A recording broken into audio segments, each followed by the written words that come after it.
ਸਤਨਾਮ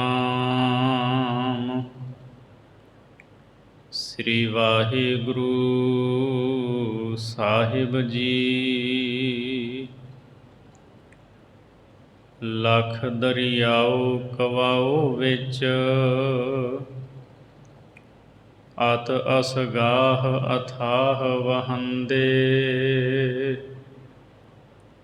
ਆਦ ਨ ਅੰਤ ਬੇਅੰਤ ਹੈ, ਅਗਮ ਅਗੋਚਰ ਫੇਰ ਫਿਰੰਦੇ। ਅਲਖ ਅਪਾਰ ਵਖਾਣੀਐ, ਪਾਰਾਵਾਰ ਨ ਪਾਰ ਲਹੰਦੇ। ਲਹਿਰ ਤਰੰਗ ਨਿਸੰਗ ਲਖ, ਸਾਗਰ ਸੰਗਮ ਰੰਗ ਰਵੰਦੇ। ਰਤਨ ਪਦਾਰਥ ਲਖ ਲਖ, ਮੁੱਲ ਅਮੁੱਲ ਨ ਤੁਲ ਤੁਲੰਦੇ। ਸਦਕੇ ਸਿਰਜਣਹਾਰ ਸਿਰੰਦੇ, ਸਦਕੇ ਸਿਰਜਣਹਾਰ ਸਿਰੰਦੇ। ਵਾਹਿਗੁਰੂ ਜੀ ਕਾ ਖਾਲਸਾ, ਵਾਹਿਗੁਰੂ ਜੀ ਕੀ ਫਤਿਹ। ਪਤਿਤ ਪਾਵਨ ਭਗਤ ਵਸ਼ਲ, ਦੀਨਾ ਬੰਧੂ ਜੋਤੀ ਸਵੈਰੂਪ, ਚਬਰ ਛਤਰ ਤਖਤ ਦੇ ਮਾਲਕ, ਧੰਨ ਧੰਨ ਸ੍ਰੀ ਗੁਰੂ ਗ੍ਰੰਥ ਸਾਹਿਬ ਸੱਚੇ ਪਾਤਸ਼ਾਹ ਜੀ ਦੀ ਪਵਿੱਤਰ ਹਜ਼ੂਰੀ ਦੇ ਅੰਦਰ ਹਾਜ਼ਰੀਆਂ ਭਰ ਰਹੀ ਸਤਿਗੁਰੂ ਦੀ ਸਾਜੀ ਨਿਵਾਜੀ ਗੁਰੂ ਰੂਪ ਸਾਧ ਸੰਗਤ ਜੀ। ਆਓ ਭਾਈ ਗੁਰਦਾਸ ਜੀ ਦੀਆਂ ਵਾਰਾਂ ਦੀ ਚੱਲ ਰਹੀ ਲੜੀਵਾਰ ਵਿਚਾਰ ਵਿੱਚੋਂ ਆਪ ਜੀ ਨੇ 18ਵੀਂ ਵਾਰ ਦੀ 9ਵੀਂ ਪੌੜੀ ਦਾ ਪਾਠ ਸਰਵਣ ਕੀਤਾ ਹੈ। ਪਰਮਾਤਮਾ ਜੋ ਇਹ ਸ੍ਰਿਸ਼ਟੀ ਹੈ, ਇਹਦੇ ਤੋਂ ਅਗੰਮ ਹੈ। ਉਹ ਏਡਾ ਵੱਡਾ ਹੈ, ਉਹਦਾ ਬਚਨ, ਉਹਦਾ ਵਾਕ, ਉਹਦਾ ਸਰੀਰ ਲੱਖਾਂ ਦਰਿਆ, ਲੱਖਾਂ ਰਚਨਾਵਾਂ ਉਹਦੇ ਸਰੀਰ ਦੇ ਵਿੱਚ ਸਮਾਈਆਂ ਹੋਈਆਂ ਹਨ। ਉਹ ਬੇਅੰਤ ਹੈ।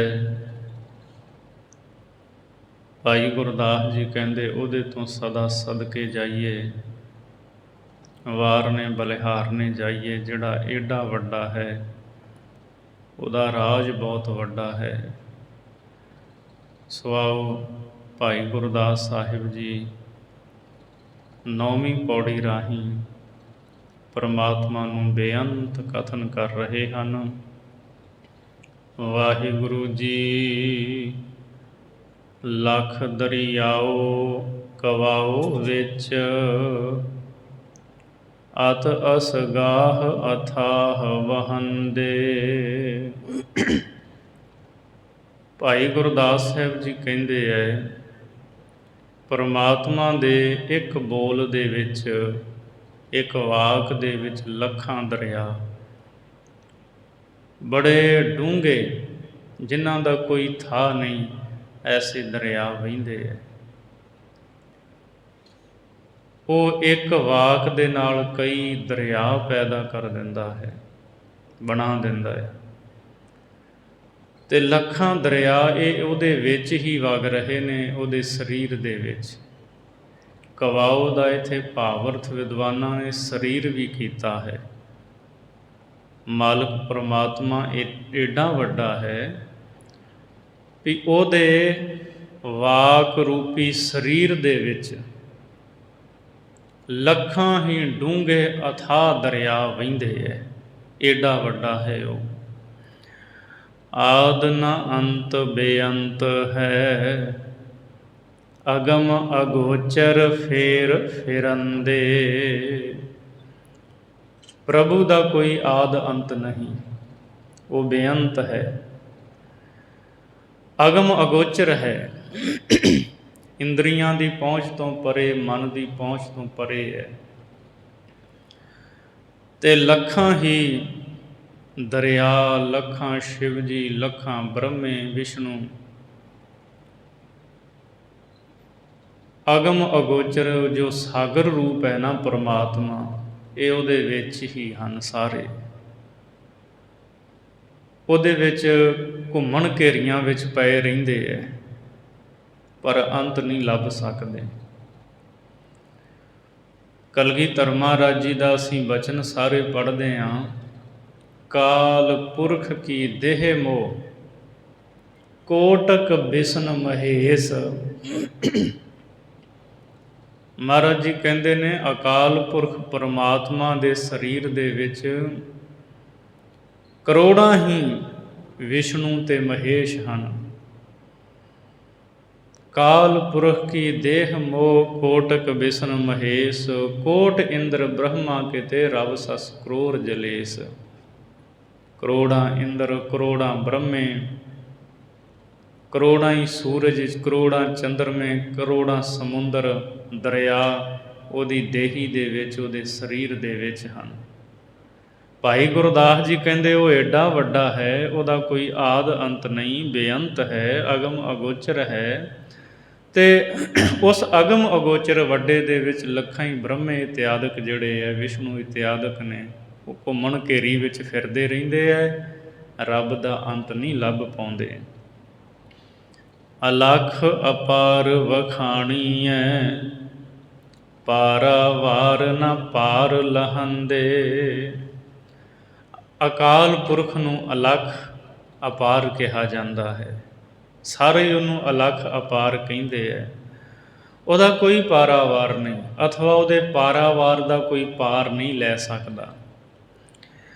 ਲਹਿਰ ਤਰੰਗ ਨਿਸੰਗ ਲਖ, ਸਾਗਰ ਸੰਗਮ ਰੰਗ ਰਵੰਦੇ। ਲੱਖਾਂ ਹੀ ਲਹਿਰਾਂ, ਪਾਣੀ ਦੀਆਂ ਛੱਲਾਂ, ਲੱਖਾਂ ਹੀ ਪਾਣੀ ਦੇ ਬੁਲਬਲੇ ਨਿਸੰਗ ਹਨ ਉਹਦੇ ਵਿੱਚ। ਸਾਗਰ ਸੰਗਮ ਤੇ ਅਕਾਲ ਪੁਰਖ ਰੂਪੀ ਜੋ ਸਾਗਰ ਹੈ, ਉਹਦੇ ਮੇਲ ਦੇ ਵਿੱਚ ਮਿਲ ਕੇ ਇੱਕ ਰੂਪ ਹੋ ਜਾਂਦੇ ਹੈ। ਭਾਵ ਇਹ ਹੈ ਵੀ ਬ੍ਰਹਮਾ ਵਿਸ਼ਨੂੰ ਮਹੇਸ਼ ਵਰਗੇ, ਸੂਰਜ ਚੰਦਰਮਾ ਵਰਗੇ, ਇਹ ਤਾਂ ਅਕਾਲ ਪੁਰਖ ਦੀ ਜੋ ਦੇਹੀ ਹੈ ਨਾ ਸਮੁੰਦਰ ਵੱਤ, ਉਹਦੇ ਵਿੱਚ ਛੋਟੇ ਛੋਟੇ ਪਾਣੀ ਦੇ ਬੁਲਬਲੇ, ਛੋਟੀਆਂ ਛੋਟੀਆਂ ਲਹਿਰਾਂ ਹਨ। ਸਮੁੰਦਰ ਕਿੱਡਾ ਵੱਡਾ ਵਿਸ਼ਾਲ ਹੁੰਦਾ ਹੈ, ਤੇ ਪਾਣੀ ਦਾ ਬੁਲਬਲਾ ਉਹ ਛੋਟਾ ਜਿਹਾ ਹੁੰਦਾ ਹੈ। ਫਿਰ ਉਹ ਕਿੰਨਾ ਕੁ ਚਿਰ ਟਿਕਦਾ ਹੈ। ਮੀਂਹ ਪੈਂਦਾ ਹੈ, ਪਾਣੀ ਦਾ ਬੁਲਬੁਲਾ ਪੈਦਾ ਹੁੰਦਾ ਹੈ, ਮਿਟ ਜਾਂਦਾ ਹੈ। ਸਤਿਗੁਰੂ ਤੇਗ ਬਹਾਦਰ ਮਹਾਰਾਜ ਜੀ ਦੇ ਬਚਨ ਅਸੀਂ ਪੜ੍ਹਦੇ ਹਾਂ। ਜੈਸੇ ਜਲ ਤੇ ਬੁੱਧ ਬੁਦਾ, ਉਪਜੈ ਬਿਨਸੈ ਨੀਤ। ਜਗ ਰਚਨਾ ਤੈਸੇ ਰਚੀ, ਕਹੋ ਨਾਨਕ ਸੁਨ ਮੀਤ। ਮਹਾਰਾਜ ਜੀ ਕਹਿੰਦੇ ਪਾਣੀ ਦੇ ਬੁਲਬੁਲੇ ਵਰਗੀ ਹੈ ਜਗਤ ਦੀ ਰਚਨਾ, ਪਰਮੇਸ਼ਰ ਨੇ ਰਚੀ, ਪੈਦਾ ਹੁੰਦੀ ਮਿਟ ਜਾਂਦੀ ਹੈ। ਤੇ ਜਿਨ੍ਹਾਂ ਨੂੰ ਦੁਨੀਆ ਵਿੱਚ ਵੱਡੀਆਂ ਹਸਤੀਆਂ ਕਿਹਾ ਜਾਂਦਾ ਹੈ, ਬ੍ਰਹਮੇ ਵਿਸ਼ਨੂੰ ਮਹੇਸ਼ ਵਰਗੇ, ਤਾਂ ਅਕਾਲ ਪੁਰਖ ਦੀ ਦੇਹੀ ਵਿੱਚ ਇਹ ਤੇ ਪਾਣੀ ਦੇ ਬੁਲਬੁਲੇ ਵਾਂਗ ਹਨ, ਬੜੇ ਛੋਟੇ ਹਨ। ਲਹਿਰ ਤਰੰਗ ਨਿਸੰਗ ਲਖ, ਸਾਗਰ ਸੰਗਮ ਰੰਗ ਰਵੰਦੇ।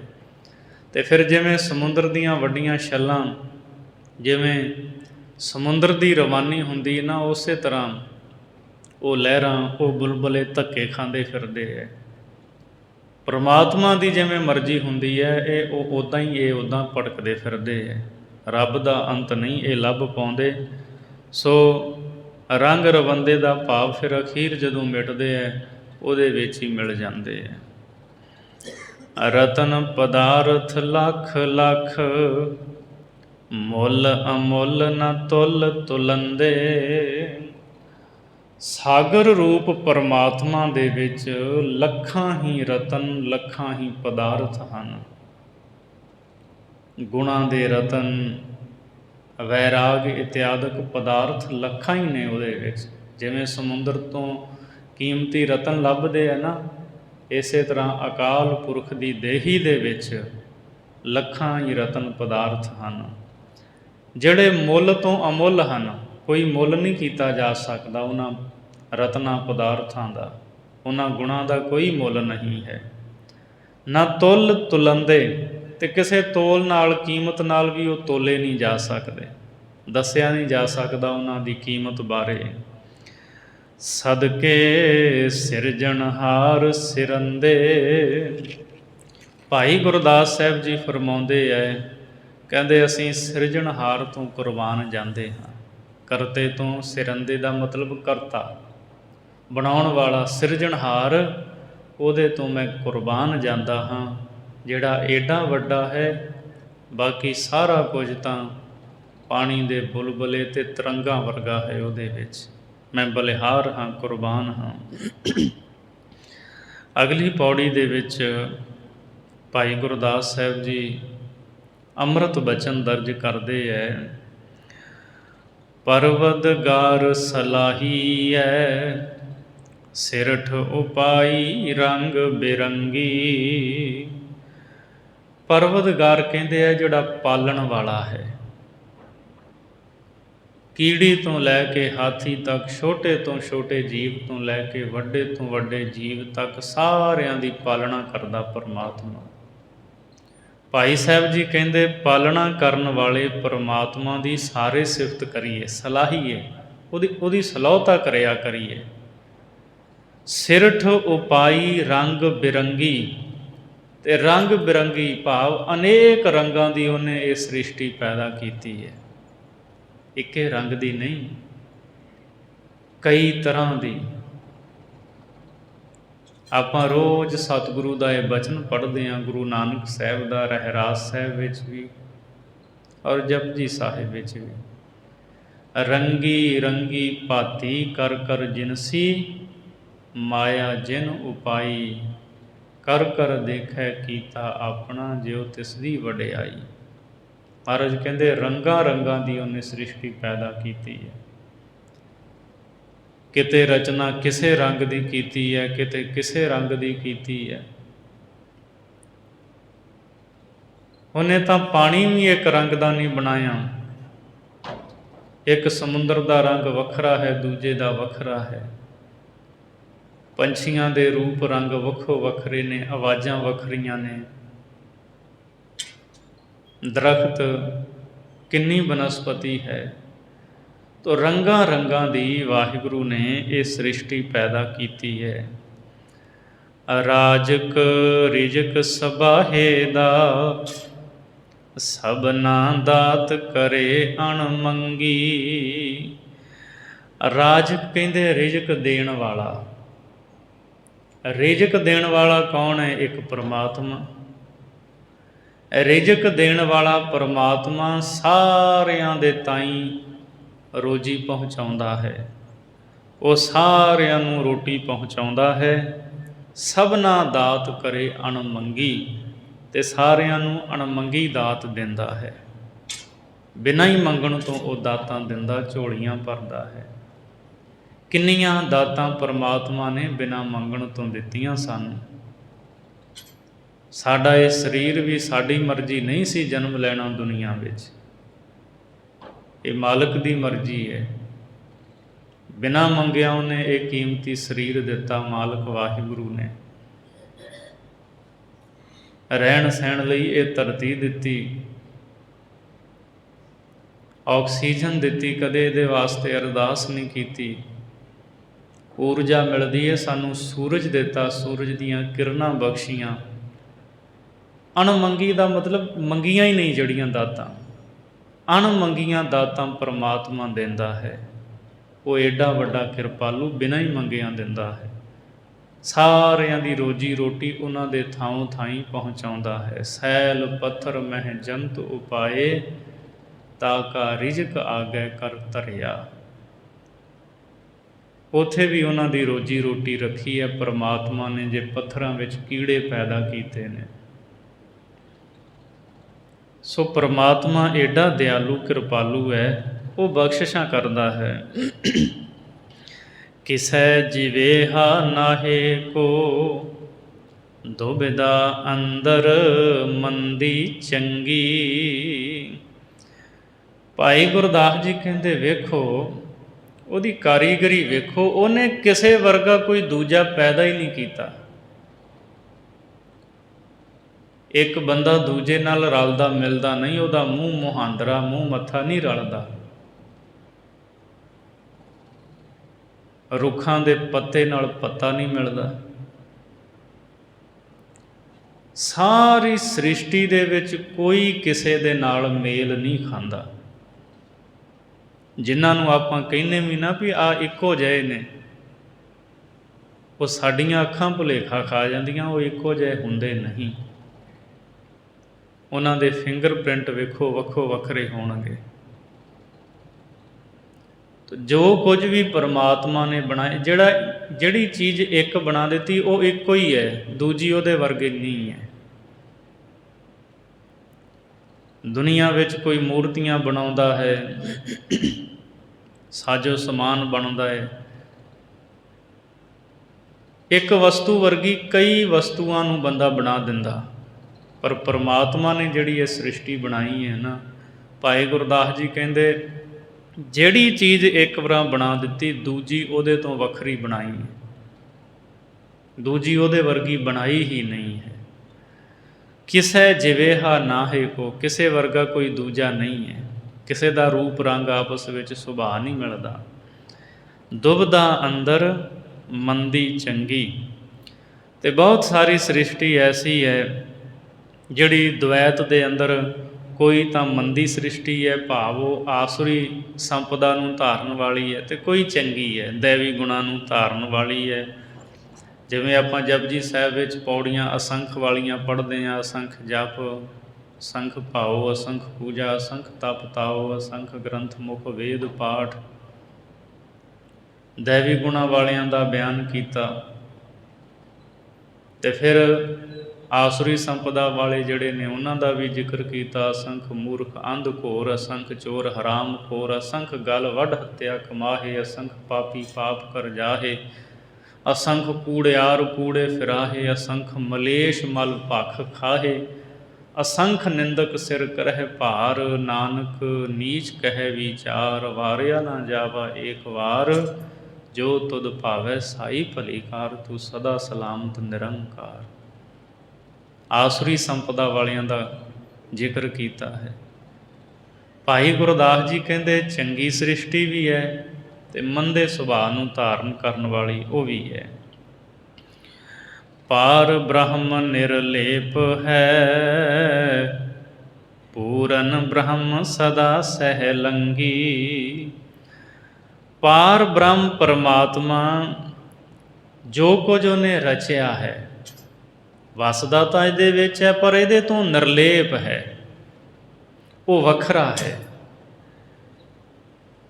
ਪੂਰਨ ਬ੍ਰਹਮ, ਉਹ ਬ੍ਰਹਮ ਸਾਰੀਆਂ ਥਾਵਾਂ 'ਤੇ ਪਰਿਪੂਰਨ ਹੈ ਅਤੇ ਸਾਰਿਆਂ ਦੇ ਨਾਲ ਸਦਾ ਸਹਿਲੰਗੀ ਦਾ ਅਰਥ ਹੈ ਸਾਰਿਆਂ ਦੇ ਨਾਲ ਮਿਲਿਆ ਹੋਇਆ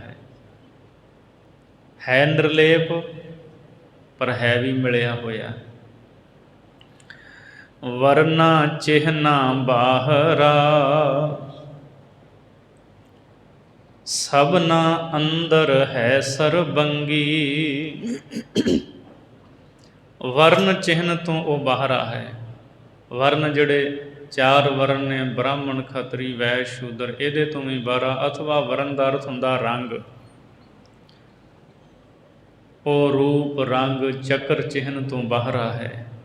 ਵਰਨ ਰੰਗ ਤੋਂ, ਚਿਹਨ ਕਹਿੰਦੇ ਕੋਈ ਨਿਸ਼ਾਨੀ, ਕੋਈ ਖਾਸ ਚਿੰਨ੍ਹ। ਵਰਨਾਂ ਤੇ ਚਿਹਨਾਂ ਤੋਂ ਬਾਹਰਾ ਹੈ ਤੇ ਸਾਰਿਆਂ ਦੇ ਅੰਦਰ ਵਸਦਾ ਹੋਇਆ। ਭਾਈ ਗੁਰਦਾਸ ਜੀ ਕਹਿੰਦੇ ਹੈ ਸਰਬੰਗੀ। ਜਿਵੇਂ ਪਾਣੀ ਸਾਰਿਆਂ ਦੇ ਨਾਲ ਮਿਲ ਕੇ ਇੱਕ ਰੰਗ ਦਾ ਹੋ ਜਾਂਦਾ ਨਾ, ਉਸੇ ਰੰਗ ਦਾ ਉਹ ਐਸਾ ਹੈ, ਸਾਰਿਆਂ ਨਾਲ ਮਿਲਿਆ ਹੋਇਆ ਹੈ, ਪਰ ਰੰਗਾਂ ਚਿਹਨਾਂ ਤੋਂ ਮਾਲਕ ਪਰਮਾਤਮਾ ਉਹ ਬਾਹਰੀ ਹੈ। ਪੌਣ ਪਾਣੀ ਬੈ ਸੰਤਰ ਸੰਗੀ। ਪਰਮਾਤਮਾ ਇਹ ਜਿਹੜੇ ਤੱਤ ਹਨ, ਪੌਣ, ਹਵਾ, ਪਾਣੀ, ਅਗਨੀ ਤੇ ਬਾਕੀ ਵੀ, ਇਹਨਾਂ ਸਾਰਿਆਂ ਤੱਤਾਂ ਦੇ ਵਿੱਚ, ਪੰਜਾਂ ਤੱਤਾਂ ਦੇ ਵਿੱਚ ਪਰਮਾਤਮਾ ਸੰਗੀ ਮਿਲਿਆ ਹੋਇਆ ਹੈ। ਨਾਨਾ ਰੂਪ ਧਰੇ ਬਹੁ ਰੰਗੀ, ਸਭ ਤੇ ਰਹਿ ਨਿਆਰਾ।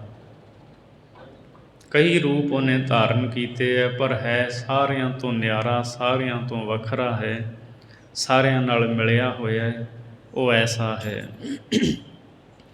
ਅਗਲੀ 11ਵੀਂ ਪੌੜੀ ਵਿੱਚ ਭਾਈ ਗੁਰਦਾਸ ਜੀ ਫਰਮਾਨ ਕਰਦੇ ਹੈ, ਓਅੰਕਾਰ ਆਕਾਰ ਕਰ, ਮੱਖੀ ਇੱਕ ਉਪਾਈ ਮਾਇਆ। ਇੱਥੇ ਆਕਾਰ ਦਾ ਭਾਵ ਅਰਥ ਹੈ ਫੁਰਨਾ ਕਰਕੇ।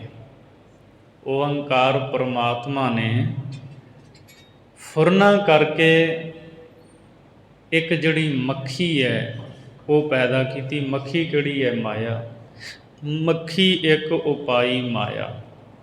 ਵਾਹਿਗੁਰੂ ਨੇ ਮਨ ਵਿੱਚ ਫੁਰਨਾ ਕਰਕੇ ਇੱਕ ਮਾਇਆ ਦੀ ਮੱਖੀ ਉਤਪੱਤ ਕੀਤੀ, ਪੈਦਾ ਕੀਤੀ ਹੈ।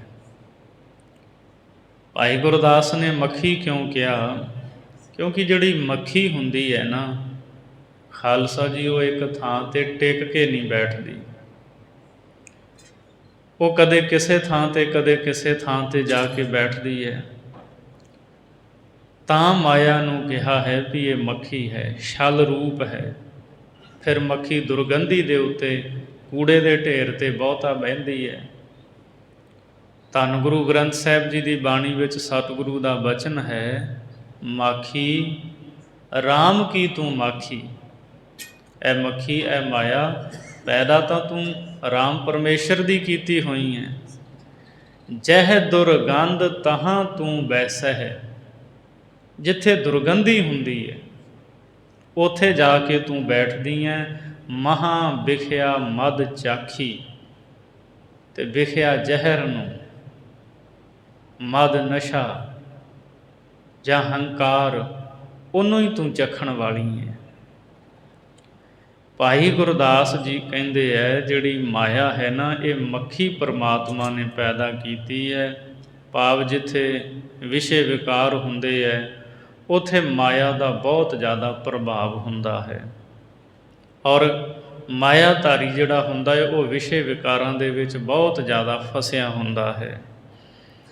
3 ਲੋ 14 ਭਵਨ, ਜਲ ਥਲ ਮਹੀਅਲ ਛਲ ਕਰ ਛਾਇਆ। ਤਿੰਨੇ ਲੋਕ ਤੇ 14 ਭਵਨ, ਸਾਰਾ ਸੰਸਾਰ, ਜਲ ਵਿੱਚ, ਥਲ ਵਿੱਚ, ਮਹੀ ਧਰਤੀ ਤੇ ਅਲ ਆਕਾਸ਼ ਦੇ ਵਿੱਚ ਛਲ ਕਰ ਛਾਇਆ।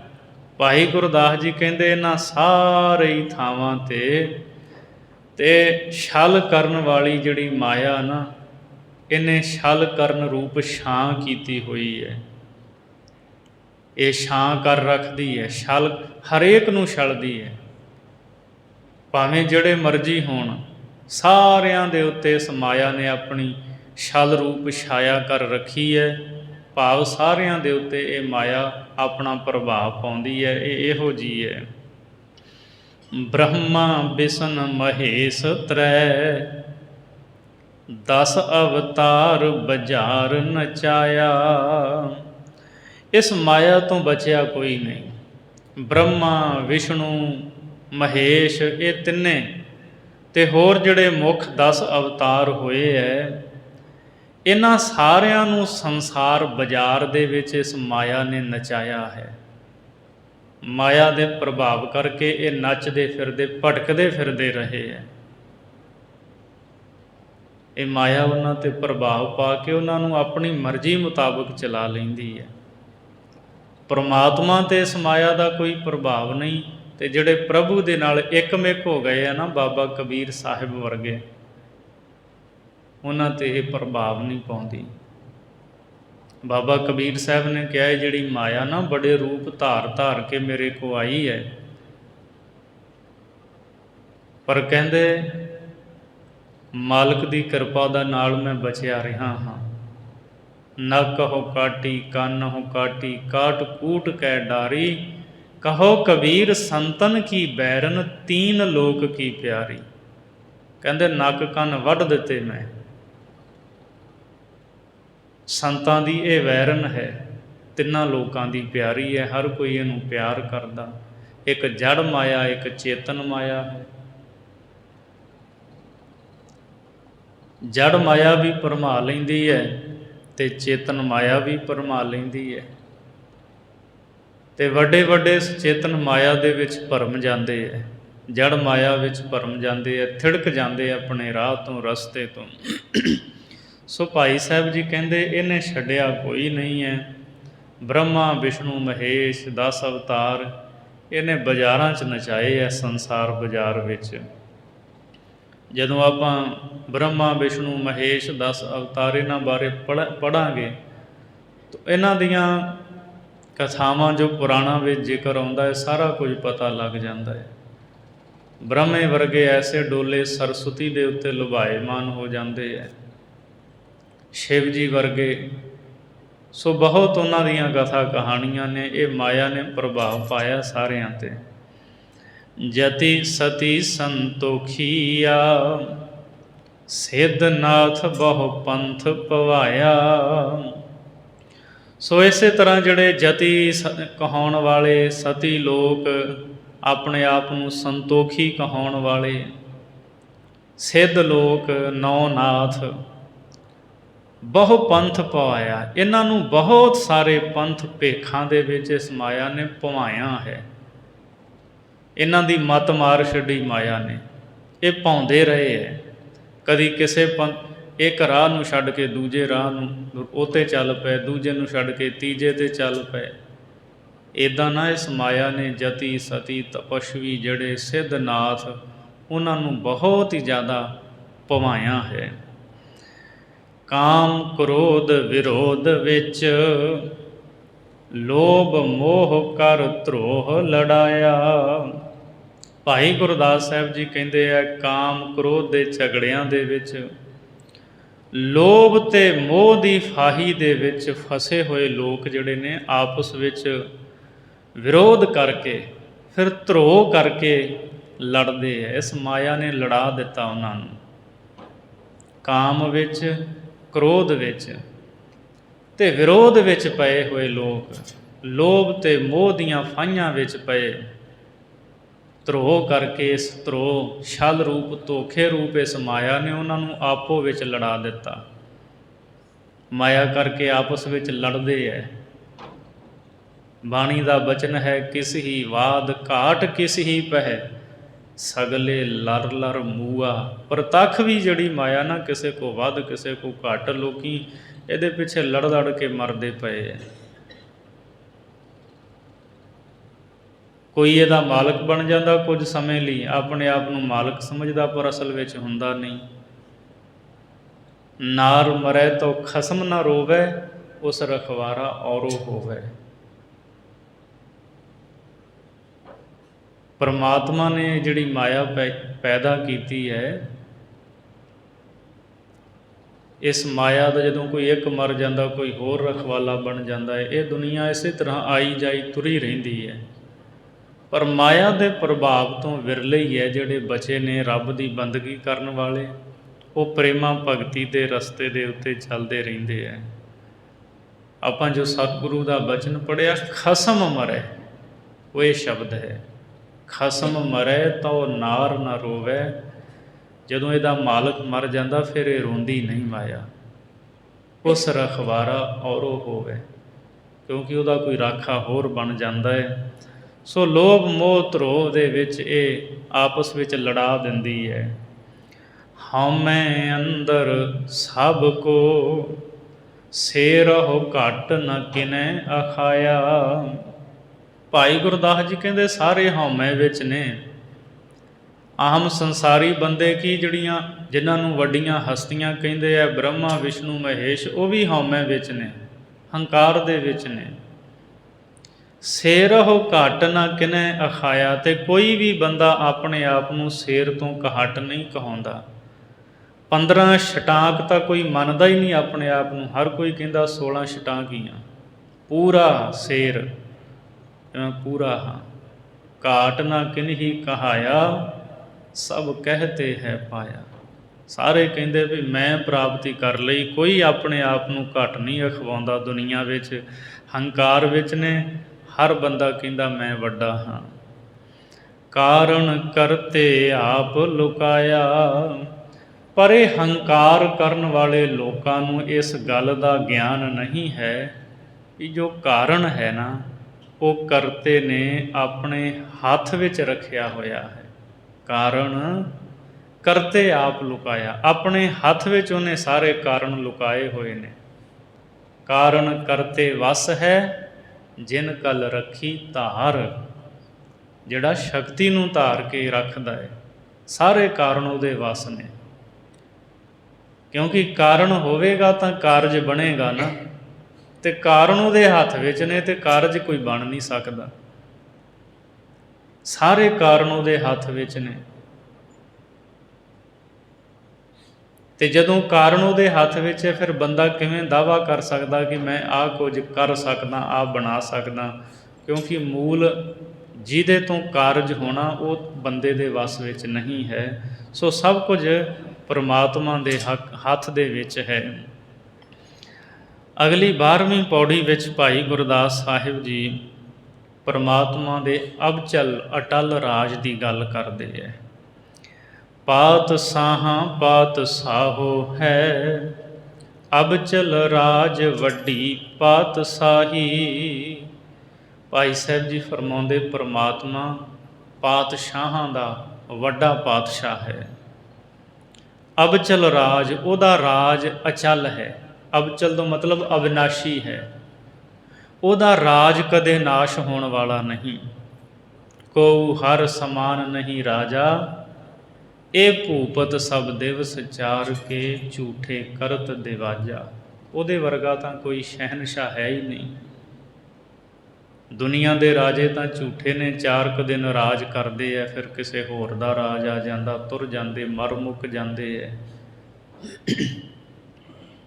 ਬਾਬਾ ਫਰੀਦ ਸਾਹਿਬ ਨੂੰ ਪੁੱਛੋ, ਪਾਸ ਦਮਾਮੇ ਛੱਤ ਸਿਰ, ਭੇਰੀ ਛੱਡੋ ਰੱਡ, ਜਾਏ ਸੁਤੇ ਜੀ ਰਾਣ ਮਹਿ ਥੀਏ ਅਤੀਮਾ ਗੱਡ। ਬਾਬਾ ਫਰੀਦ ਸਾਹਿਬ ਜੀ ਕਹਿੰਦੇ ਦੁਨੀਆ ਦੇ ਉਹ ਪਾਤਸ਼ਾਹ ਪਾਸ ਦਮਾਮੇ, ਜਿਨ੍ਹਾਂ ਦੇ ਕੋਲ ਆਪਣੇ ਨਗਾਰੇ ਸੀ, ਜਦੋਂ ਕਿਤੇ ਚੜ੍ਹਦੇ ਹੁੰਦੇ ਸੀ ਅੱਗੇ ਅੱਗੇ ਨਗਾਰੇ ਵੱਜਦੇ ਜਾਂਦੇ ਸੀ। ਛੱਤ ਸਿਰ, ਜਿਨ੍ਹਾਂ ਪਾਤਸ਼ਾਹਾਂ ਦੇ ਸਿਰ ਦੇ ਉੱਤੇ ਛਤਰ ਝੂਲਦੇ ਸੀ। ਭੇਰੀ ਛੱਡੋ ਰੱਡ, ਜਿਨ੍ਹਾਂ ਦੇ ਦਰ ਦੇ ਉੱਤੇ ਭੇਰੀਆਂ ਤੂਤੀਆਂ ਵੱਜਦੀਆਂ ਰਹਿੰਦੀਆਂ ਸਨ ਤੇ ਰੱਡ ਉਹਨਾਂ ਦੀ ਸਿਫਤ ਦੇ ਛੰਦ ਗਾਏ ਜਾਂਦੇ ਸਨ। ਜਾਏ ਸੁਤੇ ਜੀ ਰਾਣ ਮਹਿ ਥੀਏ ਅਤੀਮਾ ਗੱਡ। ਬਾਬਾ ਫਰੀਦ ਜੀ ਕਹਿੰਦੇ ਵੇਖੋ, ਕਬਰਸਤਾਨ ਵਿੱਚ ਜਾ ਕੇ ਕਬਰਾਂ ਦੇ ਵਿੱਚ ਉੱਥੇ ਸੁੱਤੇ ਪਏ ਨੇ, ਬੋਲਦੇ ਹੀ ਨਹੀਂ, ਖਾਕ ਹੋ ਗਏ, ਮਿੱਟੀ ਵਿੱਚ ਮਿੱਟੀ ਹੋ ਗਏ। ਕਿੱਥੇ ਗਈ ਉਹਨਾਂ ਦੀ ਪਾਤਸ਼ਾਹਤ? ਕਿੱਥੇ ਹੈ ਉਹਨਾਂ ਦਾ ਰਾਜ? ਕਿੱਥੇ ਨੇ ਉਹਨਾਂ ਦੇ ਨਗਾਰੇ? ਕਿੱਥੇ ਨੇ ਉਹਨਾਂ ਦੀਆਂ ਸਿਫਤਾਂ ਕਰਨ ਵਾਲੇ? ਕੋਈ ਵੀ ਨਹੀਂ। ਪਰਮਾਤਮਾ ਉਹ ਪਾਤਸ਼ਾਹਾਂ ਦਾ ਪਾਤਸ਼ਾਹ, ਉਹਦਾ ਰਾਜ ਸਦਾ ਕਾਇਮ ਹੈ। ਉਹਦੀਆਂ ਸਿਫਤਾਂ ਪਹਿਲਾਂ ਵੀ ਹੁੰਦੀਆਂ ਸੀ ਤੇ ਅੱਜ ਵੀ ਹੁੰਦੀਆਂ ਨੇ। ਉਹਦੀਆਂ ਵਡਿਆਈਆਂ ਸਦਾ ਹੀ ਹੁੰਦੀਆਂ ਰਹਿਣੀਆਂ ਨੇ। ਪਾਤ ਸਾਹਾਂ ਪਾਤ ਸਾਹੋ ਹੈ, ਅਬਚਲ ਰਾਜ ਵੱਡੀ ਪਾਤਸ਼ਾਹੀ। ਉਹਦਾ ਅਚਲ ਰਾਜ ਹੈ। ਪਰਮਾਤਮਾ ਦੀ ਬਹੁਤ ਵੱਡੀ ਪਾਤਸ਼ਾਹਤ ਹੈ। ਦੁਨੀਆ ਦੇ ਰਾਜੇ ਤਾਂ ਕੋਈ ਪਿੰਡ ਦਾ ਰਾਜਾ ਹੈ, ਕੋਈ ਧਰਤੀ ਦੇ ਛੋਟੇ ਜਿਹੇ ਖਿੱਤੇ ਦਾ ਰਾਜਾ ਹੈ, ਅਤੇ ਪਰਮਾਤਮਾ ਦੀ ਪਾਤਸ਼ਾਹਤ ਬਹੁਤ ਵੱਡੀ ਹੈ। ਕੇਵਡ ਤਖਤ ਵਖਾਣੀਐ, ਕੇਵਡ ਮਹਿਲ ਕੇਵਡ ਦਰਗਾਹੀ। ਉਹਦਾ ਤਖਤ ਕਿੱਡਾ ਕੁ ਵੱਡਾ ਦੱਸੀਏ, ਏਡਾ ਵੱਡਾ ਤਖਤ ਦੱਸਿਆ ਹੀ ਨਹੀਂ ਜਾ ਸਕਦਾ। ਅਸੀਂ ਸਤਿਗੁਰੂ ਦੇ ਬਚਨ ਬਾਣੀ ਵਿੱਚ ਅਨੇਕ ਵਾਰਾਂ ਪੜ੍ਹਦੇ ਹਾਂ, ਪਰਮਾਤਮਾ ਤੇਰਾ ਤਖਤ ਬੜਾ ਵੱਡਾ ਹੈ, ਤੂੰ ਨਿਆਂ ਕਰਨ ਵਾਲਾ ਹੈ, ਤਖਤ 'ਤੇ ਬੈਠਾ ਹੋਇਆ। ਵੱਡਾ ਤੇਰਾ ਦਰਬਾਰ ਸੱਚਾ ਤੁਧ ਤਖਤ, ਸਿਰ ਸਾਹਾਂ ਪਾਤਸ਼ਾਹੋ ਨਿਹਚਲ ਚੌਰ ਛੱਤ। ਪਾਤਸ਼ਾਹਾਂ ਦਾ ਸ਼੍ਰੋਮਣੀ ਪਾਤਸ਼ਾਹ ਹੈ, ਨਿਹਚਲ ਚੌਰ ਛੱਤ। ਤੇਰਾ ਚਵਰ ਤੇ ਤੇਰਾ ਛਤਰ ਸਦਾ ਹੀ ਰਹਿਣ ਵਾਲਾ ਹੈ, ਇਹ ਖੋਇਆ ਜਾਣ ਵਾਲਾ ਨਹੀਂ ਹੈ। ਤੇਰਾ ਦਰਬਾਰ ਬੜਾ ਵੱਡਾ ਹੈ, ਤੇਰਾ ਤਖਤ ਸਦਾ ਹੀ ਅਚਲ ਰਹਿਣ ਵਾਲਾ ਹੈ।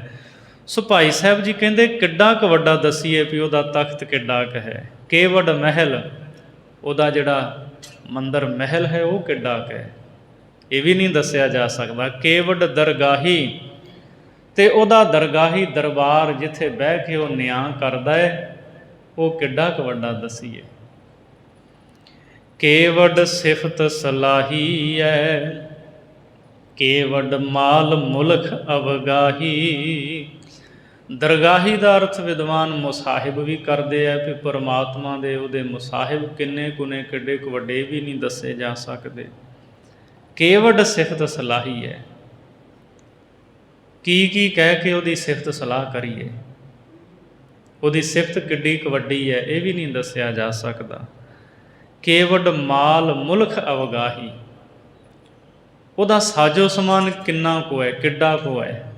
ਮਾਲ ਇਹ ਵੀ ਨਹੀਂ ਦੱਸਿਆ ਜਾ ਸਕਦਾ। ਉਹਦਾ ਮੁਲਕ ਕਿੱਡਾ ਕੁ ਹੈ, ਉਹਦਾ ਜਿਹੜਾ ਦੇਸ਼ ਹੈ ਨਾ, ਇੱਥੇ ਤਾਂ ਇੱਕ ਦੇਸ਼ ਦਾ ਹੀ ਕੋਈ ਰਾਜਾ, ਇਸ ਦੇਸ਼ ਦਾ, ਦੂਜਾ ਦੂਜੇ ਦੇਸ਼ ਦਾ, ਪਰ ਉਹਦਾ ਮੁਲਕ ਕਿੱਡਾ ਕੁ ਹੈ।